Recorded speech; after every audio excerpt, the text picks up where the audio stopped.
السلام علیکم۔ پروگرام راہ نجات کے ساتھ میں ہوں آپ کا میزبان پروفیسر حافظ راشد علی میو۔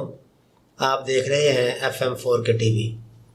اس پروگرام کا بنیادی مقصد اہم دینی مسائل کو کتاب و سنت کی روشنی میں آپ کے سامنے بیان کرنا ہے۔ آج ہم نے سیٹ پہ دعوت دی ہے دو اپنے معزز مہمانوں کو، جناب پروفیسر ذیشان باجوہ حافظہ اللہ اور جناب پروفیسر شیخ اسد اللہ علیم حافظہ اللہ۔ ہمارا موضوع ہے اخلاق کتاب و سنت کی روشنی میں، یعنی اخلاق کی اہمیت، افادیت، معاشی اعتبار سے، معاشرتی اعتبار سے، سیاسی اعتبار سے، یعنی اخلاق ہماری زندگی کا بنیادی اور اہم موضوع ہے۔ رسالت مقصود نے فرمایا من کان یؤمن باللہ والیوم الآخر فلیقل خیرا او لیصمت، جو تم میں آخرت پر ایمان رکھتا ہے، اللہ میں ایمان رکھتا ہے، اس کے لیے ضروری ہے وہ اچھی بات کہے یا پھر خاموش رہے۔ ان اکمل الایمان احسنہم خلقا، اعلیٰ ایمان یہ ہے کہ بندے کا اخلاق اچھا ہو۔ اللہ کے پاک پیغمبر صلی اللہ علیہ وسلم نے اچھے اخلاق کی دعوت دی ہے۔ ہمارے معاشرے میں اخلاق کو بہتر کرنا بہت ضروری ہے۔ سیاسی زعماء، رہنما، اساتذہ، معاشرے کے عام افراد، انہیں اچھی گفتار، الفاظ کا چناؤ اور انتخاب اچھا اور بہتر کرنا چاہیے۔ یہ ہمارا موضوع ہے۔ میں خوش آمد کہتا ہوں اپنے دونوں معزز مہمانوں کو۔ میرا پہلا سوال سر ذیشان سے ہے۔ حضرت، اخلاق کا معنی اور مفہوم کیا ہے؟ جی، بسم اللہ الرحمن الرحیم، نحمدہ و نصلی علی رسول الکریم، اما بعد فاعوذ باللہ من الشیطان الرجیم، بسم اللہ الرحمن الرحیم۔ سب سے پہلے آپ صاحب بہت شکریہ کہ آپ نے ہمیں دوبارہ اس سائٹ پہ دعوت دی، ہم آپ کے بہت زیادہ مشکور ہیں۔ اور جیسا کہ آپ نے سوال کیا ہے اخلاق کا معنی اور مفہوم، یہ لفظ اگر ہم اس کی ڈکشنری میں جائیں اور اس کے معنی جاننے کی کوشش کریں تو اخلاق کا لفظ خلق سے نکلا ہے، جس کا معنی ہے پختگی، کسی بھی عمل میں پختگی۔ اور اس کی تشریح میں اہل لغت نے یوں اس طرح بیان کی ہے اس کی تشریح کہ خلق سے مراد وہ رستہ ہے جس کے اوپر لوگ مسلسل چلتے ہیں اور وہ ایک نشان بن جاتا ہے جس کو ہم پگڈنڈی بھی بولتے ہیں، اور کیونکہ لوگ اس کے اوپر مستقل چلتے ہیں اس وجہ سے وہ نشان زمین کے اوپر پڑ جاتا ہے۔ تو اگر اس کا ہم انطباق اپنے انسان کے اوپر کریں تو اس کا مطلب یہ ہے کہ انسان کی وہ عادات جو اس کے اندر مستقل پائی جاتی ہیں وہ اخلاق ہیں جن کا وہ چاہتے نہ چاہتے ہوئے عادی ہو جاتا ہے۔ بے شک۔ اور اس کا اگر مزید تشریح میں چلے جائیں تو انسان کا وہ کردار ہے جو وہ معاشرے کے سامنے پیش کرتا ہے، اور اس میں دو چیزیں آ جاتی ہیں۔ اس میں انسان کے اخلاق ہیں، اب اخلاق اچھے ہوں یا برے ہوں، بے شک اس کا تعلق انسان کے ساتھ ہے۔ بے شک۔ تو یہ میرے لحاظ سے تو یہی ہے کہ اخلاق کا معنی اور مفہوم کہ ہم انسان کے اندر پائے جانے والی اس کی عادات ہی اس کے اخلاق ہیں جو وہ لوگوں کے ساتھ ملتے جلتے رہتے بہتے ہوئے ان کے ساتھ پیش آتا ہے۔ یعنی انسان کا گفتار اور کردار عمدہ، اچھا، خوبصورت ہونا چاہیے۔ بالکل ایسے ہی، بالکل۔ حضرت شیخ اسد اللہ علیم حافظہ اللہ سے، قرآن کریم نے اخلاق کو کس طرح بیان کیا ہے، اس کی اہمیت کو، فضیلت کو، یہ ہمیں کس طرح اپنی زندگی میں یہ اخلاق کو بہتر بنانا چاہیے، قرآن کی روشنی میں اس کی وضاحت کریں ہمارے ناظرین کو۔ الحمدللہ رب العالمین والصلاة والسلام علی سید الانبیاء والمرسلین۔ شکریہ جناب حافظ راشد صاحب، آپ نے بہت اچھا سوال کیا، اور یہ بہت جامع سوال ہے کیونکہ قرآن کریم کی جس مقام کو بھی دیکھیں وہاں اخلاق کی تعلیمیں ملتی ہے۔ بے شک۔ سب سے پہلے نبی علیہ الصلوۃ والسلام کے اخلاق کے متعلق اللہ پاک کے ارشاد کلامی ہے وَإِنَّكَ لَعَلَىٰ خُلُقٍ عَظِيمٍ۔ بے شک۔ اور اسی طرح نبی علیہ الصلوۃ والسلام کے اخلاق کے متعلق دیگر آیات ہیں فَبِمَا رَحْمَةٍ مِّنَ اللَّهِ لِنْتَ لَهُمْ وَلَوْ كُنْتَ فَظًّا غَلِيظَ الْقَلْبِ سبحان اللہ، لَانفَضُّوا مِنْ حَوْلِكَ۔ اور اسی طرح ایمان والوں کے اخلاق کے متعلق بہت سی آیات ہیں وَعِدَّتْ لِلْمُتَّقِينَ الَّذِينَ يُنْفِقُونَ فِي السَّرَّاءِ والضراء والکاظمین الغیظ والعافین عن الناس. دیکھیں یہ سارا اخلاقی ہے. بالکل. شیخ ناظرین کو ترجمہ بھی بتائیں تاکہ انہیں سمجھ آ جائے. عربی ظاہر لوگ نہیں جانتے اچھے طریقے سے. وعدت للمتقین یعنی یہ جنت ہے، یہ متقین کے لیے تیار کی گئی ہے. بے شک. اور متقین کی صفات کا تذکرہ اللہ فرماتے ہیں کہ وہ لوگ ہیں جو تنگی میں اور خوشی میں اللہ کے راستے میں خرچ کرتے ہیں. سبحان اللہ. اور اپنے غصے کو پی جانے والے ہیں. بے شک. اور لوگوں کو معاف کر دینے والے. ماشاء اللہ. اور اللہ تعالیٰ احسان کرنے والوں کو پسند فرماتا ہے. بے شک. اور اگر ہم مزید قرآن کے مقامات کو دیکھیں تو سورہ الفرقان میں ہے، پورا رکوع ہے.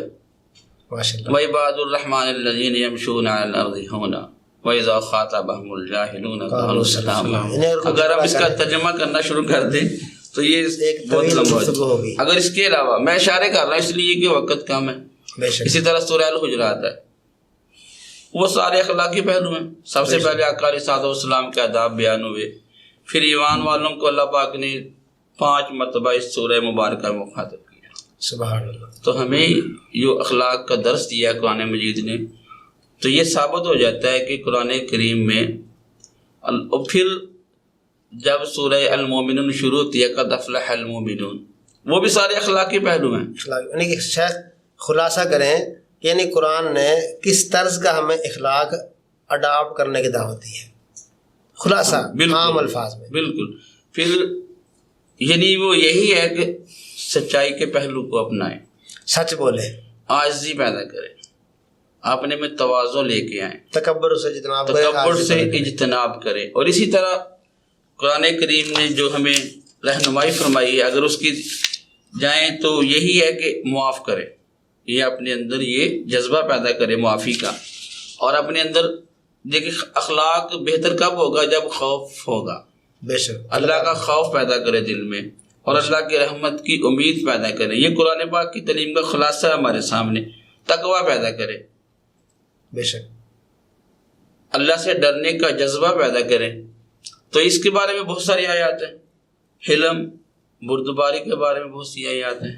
یعنی ناظرین اللہ تعالیٰ نے عمدہ اخلاق ہمیں اختیار کرنے کی دعوت دی. اور اخلاق یہ ہے کہ آپ سچ بولیں، جھوٹ سے اجتناب کریں اور کسی سے بدلہ نہ لیں، کسی پر ظلم نہ کریں.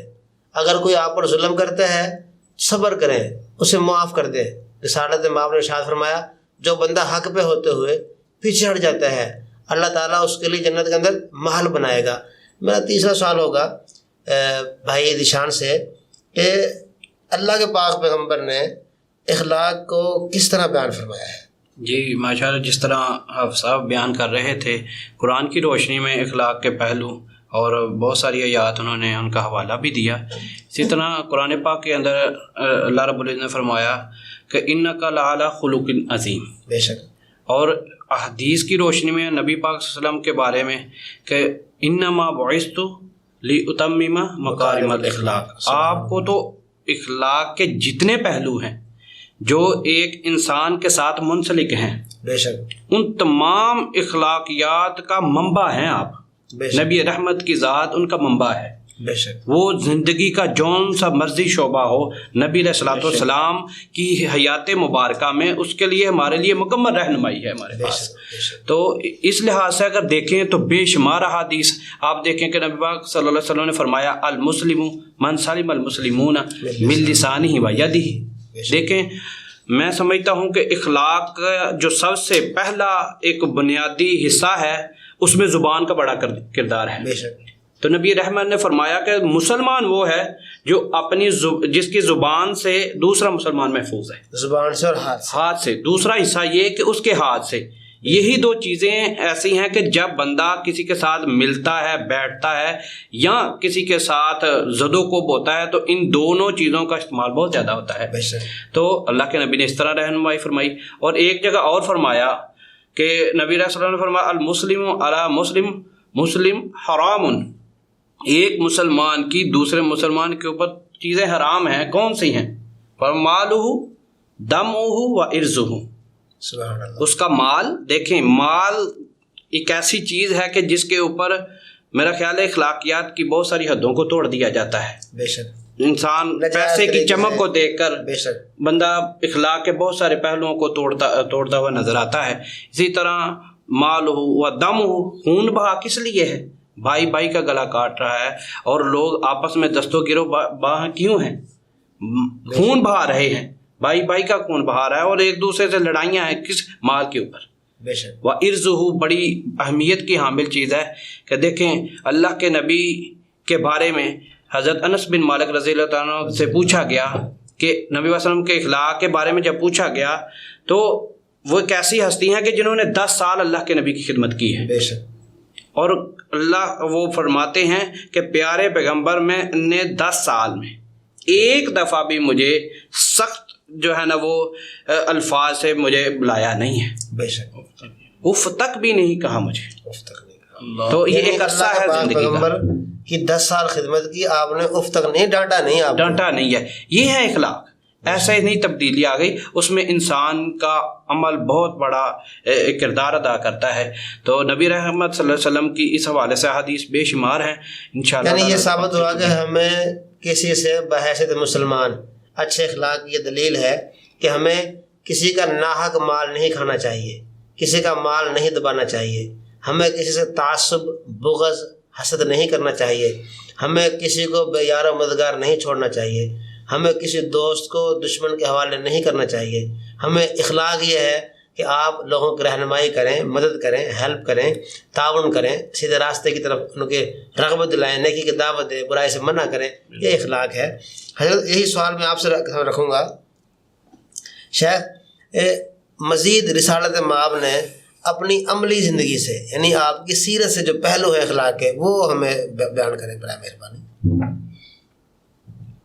ماشاءاللہ بڑا اچھا سوال ہے. آقا علیہ الصلوۃ والسلام کی ساری سیرت ہمارے سامنے ہے اور نمایاں ہے، ہر پہلو نمایاں ہے. بے شک. اگر ہم نجی زندگی دیکھ لیں تو آپ صلی اللہ علیہ وآلہ وسلم جب غار حرا سے پہلی وحی کے بعد اپنے گھر تشریف لائے تو آپ اماں جی خدیجہ الکبریٰ رضی اللہ تعالیٰ عنہا کے پاس تشریف لائے اور اماں جان محترمہ سے کہنے لگے کہ زملونی زملونی، اور اس کے ساتھ آقا علیہ الصلوۃ والسلام کو تھوڑا سا دبایا، کمبر اوڑا، اور تھوڑا سا جب آرام ملا تو اماں جی کہنے لگے کیا ہوا؟ تو آپ نے فرمایا میرے ساتھ آج ایک عجیب واقعہ پیش آیا ہے اور مجھے اپنی جان کا خطرہ ہے. تو اماں جان محترمہ نے آپ کے وہ اخلاق کے پہلو جو گنوائے ماشاءاللہ وہ تاریخی ہیں، تاریخی ہیں. بالکل. فرماتی ہیں کہ کلا واللہ لا یخزیک اللہ ابدا. سبحان اللہ. یہ مت سوچیں کہ اللہ آپ کو ضائع کر دے گا، رسوا کرے گا، یہ نہیں ہو سکتا. ماشاءاللہ سبحان اللہ. یہ کوئی حدیث کے جملے بعد میں بنے، یہ ایک آقا علیہ الصلوۃ والسلام کی یعنی زوجہ یہ محترمہ کی نبوت کے اعلان سے پہلے جو انہوں نے اخذ کیا آپ کے اخلاق سے. بے شک. ان کا ایک تجزیہ تھا جو انہوں نے خود پیش کیا. بے شک. یعنی یہ بھی ثابت ہوا حضرت، یعنی ایک اچھے لیڈر کے اندر، ایک اچھے قائد کے اندر، ایک اچھے رہنما کے اندر یہ وصف اور یہ خوبیاں ہونی چاہیے. بالکل. اگر یہ خوبی اور وصف نہ ہو تو وہ اچھا رہنما نہیں ہو اپنا سکتا. تجزیہ پیش کر دیے، وہ کیا تھا؟ انک لتصل الرحم. سبحان اللہ. کہ آپ صلہ رحمی کرتے ہیں، یعنی معاف کرتے ہیں، صلہ رحمی، رشتہ داروں کو ملتے ہیں، رشتے جوڑتے ہیں، توڑتے نہیں، رشتوں کا خیال رکھتے ہیں، اختلافات ختم کرتے ہیں، رشتوں کو نبھاتے ہیں. ماشاءاللہ سبحان اللہ. وتحمل الکلہ. یعنی شاید یہ تو پھر یہ ایک بات میرے ذہن میں آ گئی اور بات اچھی ہے. ہمارے ہاں تو یعنی چچا زاد جو رشتہ دار ہیں وہ بھی کہتے ہیں جی شریک ہیں، تایا زاد شریک ہیں، خالہ زاد شریک ہیں. یہ اللہ کے پیغمبر رشتے جوڑنے والے تھے اور ہم بحیثیت مسلمان سب کو شریک بنائے بیٹھے ہیں. آپ کی بات تھوڑی سی بڑی کرتا ہوں میں شریک کے حوالے سے. جہاں تک شریک کا تعلق ہے، اصل میں یہ شریک ہمارے دکھ اور درد کے ہیں، غم اور تکلیف کے ہیں. لیکن ہمارے معاشرے میں اس کا تصور ہے، ہم نے شریک کو مخالفت کے معنی میں لے لیا. شریک کا یہی ہے نا کہ ہمارے عزیز ہیں، ہمارے قریبی ہیں، یہ جب کوئی مسئلہ بنے گا ہم سب مل کے اس کو حل کریں گے، بجائے اس کے کہ یہ معنی لیا جائے شریک کا لے لیا جاتا ہے یہ ہمارے مخالف ہے، جبکہ یہ غلط کر لیا۔ حالانکہ آقا علیہ الصلوۃ والسلام کے سامنے ابو طلحہ انصاری رضی اللہ تعالی عنہ تشریف لے کہنے لگے کہ جب سے یہ آیت اتری ہے کہ لن تنالوا البر حتی تنفقوا، آپ ہرگز نیکی کی حقیقت کو نہیں پا سکتے جب تک آپ اپنی پسندیدہ چیز اللہ کے راستے میں قربان نہیں کر دیتے۔ کہتے ہیں میں نے سوچا میرا ایک باغ ہے جو مجھے بہت پیارا لگتا ہے، میرا قیمتی سرمایہ ہے، تو میں نے وہ اللہ کے راستے میں وقف کرنے کا ارادہ کر لیا، آپ قبول فرمائیں۔ آپ نے یہ نہیں کہا کہ آپ میری مسجد کا نام لگوا دیں، یہ مدرسے کو دے دیں، یہ بنا کریں، یا آپ نے کہا جاؤ اپنے چچا کے بیٹوں میں تقسیم کر دو۔ سبحان اللہ، اپنے چچا کے بیٹوں میں تقسیم۔ جبکہ ہمارا یہ رویہ ہے کہ ہم کہتے ہیں کہ دوسرے کو تو دے دیں، لیکن اپنے عزیز اقارب میں 1 کروڑ کروڑوں میں کھیل رہا ہے اور اس کا بھائی غریب ہے، کوئی اس کا پتہ ہی نہیں۔ چچا کے بیٹے غریب ہیں اور خود وہ پیسے والا ہے، مالدار ہے، اس کا پتہ نہیں کہ اس نے اس کے چچا کے بیٹوں نے یا اس کے برادری والوں نے کھانا بھی کھایا کہ نہیں کھایا۔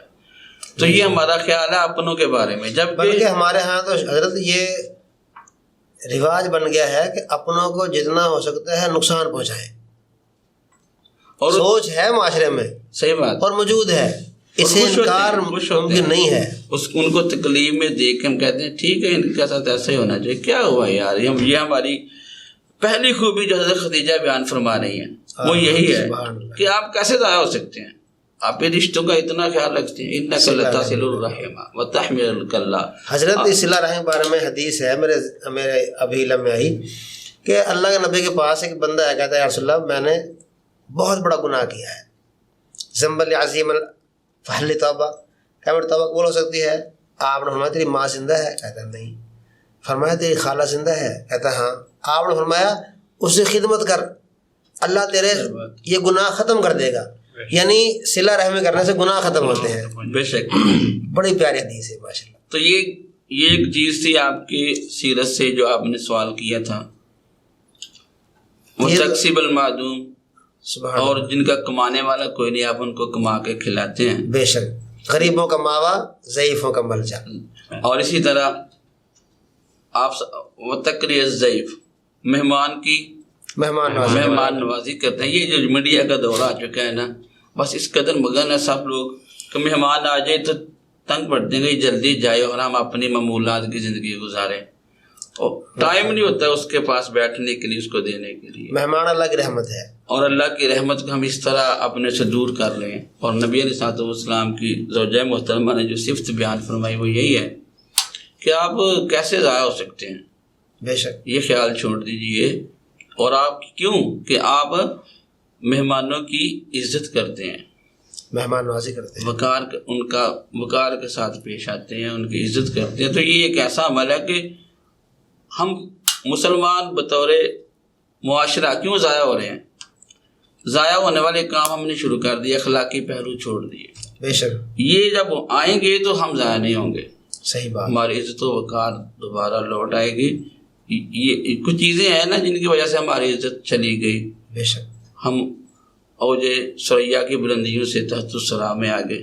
بے شک تو یہ چیزیں غور کرنے کے لیے ہیں کہ ہم آقا علیہ الصلوۃ والسلام کی سیرت کے ان پہلوؤں کو لیں، اور یہ عملی پہلو ہیں، بے شک ہم سب کے ساتھ یہ ہیں اور ہم سب عمل کر سکتے ہیں، تو یہ ان پر عمل شروع کریں۔ میرا سوال ذیشان بھائی سے ہے، اللہ کے پاک پیغمبر کے جو اخلاق کے نمایاں پہلو ہیں وہ بتائیں ہمارے ناظرین کو، کون کون سے نمایاں پہلو ہیں؟ چند ایک۔ جی آپ صاحب، بڑا جامع موضوع ہے، تو اس لحاظ سے کہ اللہ کے نبی کے زندگی کے جو نمایاں پہلو ہیں اس میں بہت زیادہ چیزیں ہیں، یعنی کہ کوئی ایک چیز نہیں، بہت زیادہ پہلو ہیں۔ نبی صلی اللہ علیہ وسلم کی زندگی کے بہت زیادہ پہلو ہیں۔ تو جیسے کہ آپ صاحب بیان کر رہے تھے، تو نبی صلی اللہ علیہ وسلم کے اخلاق تو وہ ہیں کہ جن کی گواہی نہ صرف اپنوں نے بلکہ غیروں نے بھی دی، بے شک، اور اس کی بہت بڑی دلیل کہ نبی صلی اللہ علیہ وسلم کی بعثت سے پہلے کا دور، بعثت ہوئی اور نبی صلی اللہ علیہ وسلم کو حکم ہوا کہ آپ لوگوں کو دعوت دیں، تو آپ صلی اللہ علیہ وسلم صفا پہاڑی پہ چڑھ جاتے ہیں، بے شک، اور لوگوں کو جمع کرتے ہیں. ان میں اپنے بھی تھے, غیر بھی تھے, سارے ہی تھے. اور وہ سب ایسے نہیں تھے جو ماننے والے تھے. لیکن نبی علیہ الصلوۃ والسلام نے جب ان سے پوچھا کہ اگر میں آپ کو کہوں کہ اس پہاڑی کے پیچھے سے کوئی بندہ جو ہے نا یا لشکر آپ کے اوپر حملہ کرنے والا ہے تو کیا آپ میری بات کو مانیں گے؟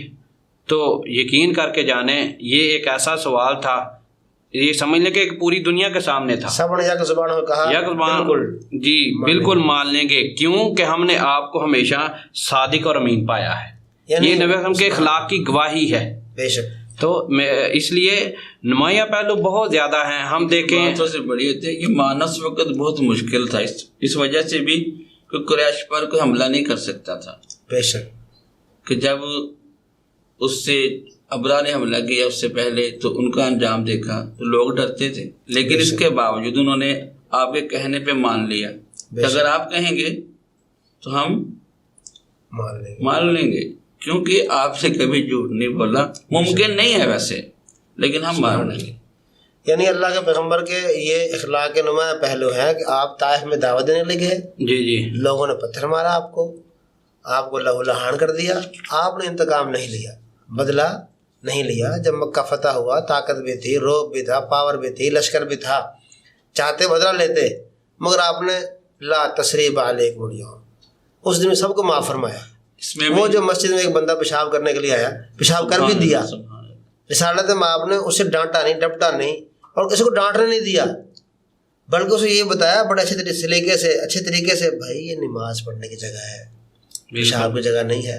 وہ ہمارا کوئی بابا ہوتا, بالکل جی, بڑا سخت رویہ ہوتا ہے ہمارا, بڑا سخت معاملہ ہوتا ہے.